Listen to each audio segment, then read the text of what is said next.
Hello, nama saya Nuristikama, NIM 21030150167 PJKR-D. Nama dosen pengampu Andromeda Valentino Sinaga SS MPD. Manusia sebagai animal educandum. Manusia sebagai animal educandum.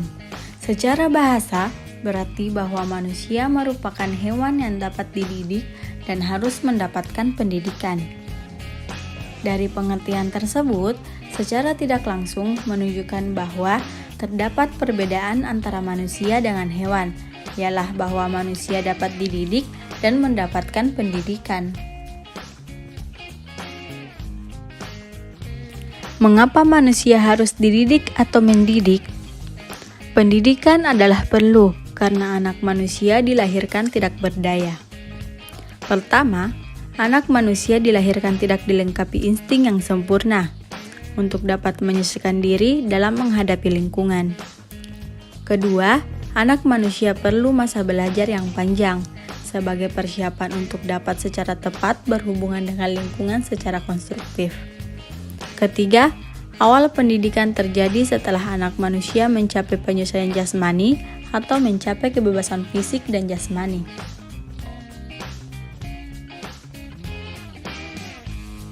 Mengapa manusia dapat dididik atau mendidik? Anak dilahirkan tak berdaya, tapi mempunyai potensi untuk berubah. Karena anak mempunyai beberapa sifat diantaranya. Pertama, anak bersifat lentur. Kedua, anak mempunyai otak yang besar dan permukaan sangat luas. Ketiga, mempunyai pusat saraf yang berfungsi berhubungan dengan perbuatan berpikir, sehingga terjadi penangguhan reaksi dalam menerima perangsang, maka terjadilah belajar. Batas-batas kemungkinan pendidikan. Pertama, aliran empirisme, realisme, behaviorisme, eksperimentasisme. Pendidikan adalah berkuasa. Kedua, aliran naturalisme, idealisme, Thomisme, humanisme. Pendidikan tidak atau kurang berkuasa. Ketiga, aliran developmentalisme, teori konvergensi, realisme kritis. Pendidikan berpengaruh tapi terbatas. Kekeliruan pendidikan. Pertama, mendidik yang baik adalah yang berhasil membantu individu dapat mempertahankan dan meningkatkan mutu hidup. Hal ini terjadi apabila bentuk kegiatan pendidikan mempunyai tujuan yang tepat. Kedua, kekeliruan mendidik adalah bentuk-bentuk kegiatan pendidikan yang tujuannya tidak benar dan atau cara pencapaiannya tidak tepat.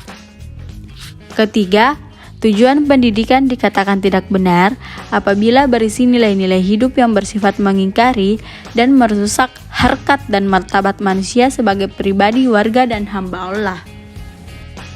Dengan demikian, kekeliruan mendidik dapat dibedakan dalam dua bentuk, yaitu pertama, kekeliruan ideal mendidik, kedua, kekeliruan teknis mendidik. Kekeliruan ideal mendidik. Bentuk-bentuk kekeliruan ideal mendidik berupa kegiatan pendidikan patologis atau demagogis, yaitu kegiatan pendidikan yang salah tujuannya karena norma-norma yang menjadi tujuan pendidikan mengandung unsur yang mengingkari kemanusiaan dan bahkan mempropagandakan dan mendorong pada perbuatan-perbuatan merusak dan menghancurkan nilai-nilai kemanusiaan. Misalnya, melatih pencopet atau penjahat profesional, mempropagandakan sikap diskriminasi rasial, mengorbankan semangat permusuhan terhadap golongan, bangsa atau ras lain, dan sebagainya. Kekeliruan teknis mendidik.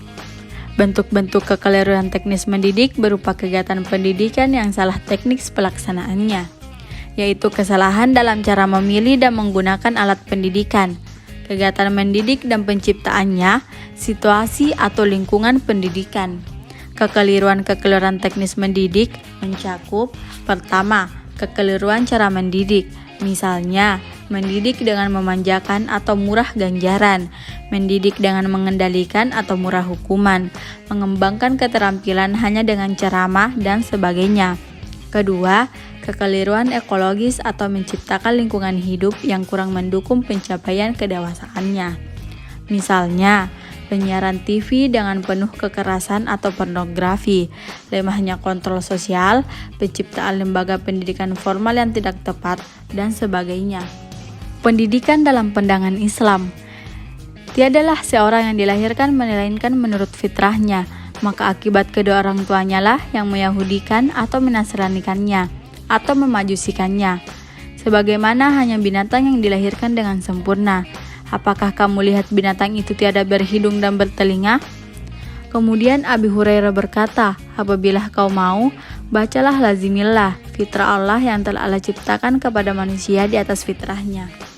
Tiada penggantian terhadap ciptaan Allah, itulah agama yang lurus, Islam, hadis riwayat Muslim. Kesimpulan, hanya manusia yang dapat dididik, hewan tidak dapat dididik, dan tidak mungkin menerima pendidikan, sehingga tidak mungkin dapat dilibatkan dalam proses pendidikan, karena hanya manusia yang dilengkapi dengan akal budi, sehingga dapat membedakan yang benar dan yang salah.